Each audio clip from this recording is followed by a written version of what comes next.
Two places the New England Revolution have been quite a bit of late. One, home, Gillette Stadium. Two, top of the MLS table. One of those things is about to change. After playing 4 of their last 5 MLS games at home, the Revs will hit the road for 3 straight league matches and 5 of their next 6 starting Saturday in Toronto. It's difficult. You're in hostile environments. Toronto's a very difficult place with a very good team.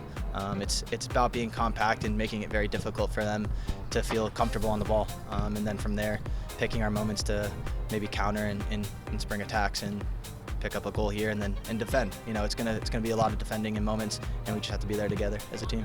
This will be the Revs' first game since losing Dylan Barrero long-term to a devastating injury.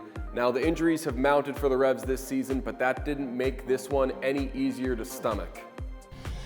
Really difficult injury. We feel bad for him. He was just starting to move forward as a player, and obviously he's very promising. We'll get him back next year, but I'm afraid he's going to have to deal with rehab for the rest of 2023. Now, the one thing you hear every time players get hurt and teams deal with injuries is next man up. We got to go in there. Next guy do this mumbo jumbo. It's not mumbo jumbo with this team though, because whether it's kids like Esmir Bayraktarovic or vets like Ima Boateng, guys are stepping up and the Revs are still getting results. Yeah. It shows that we have good team depth and that we have a good team mentality to get wins no matter what. So yeah. Yeah, you can see that guys have stepped up and come into the games and done really well. Ima, in particular, has come into the lineup and he's performed each game so far. He was probably our best player in the first half, maybe in the entire game against Cincy. So, and then you got Noel, who's played a ton of minutes already, and he's continually performing.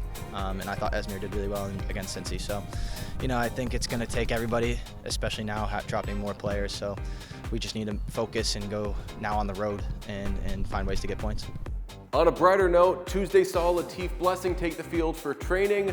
Blessing, who hails from Ghana, has been trying to get his family to the States and was finally able to do that recently. On a personal level, it's tremendous, and now he's got to get back into soccer, which he does for a living. So he's got to now work hard to get himself back on the field. Now, Toronto probably isn't having the season it's wanted to, but very tough team to beat. Bob Bradley's club has 6 draws on the season. That's tied for most in MLS.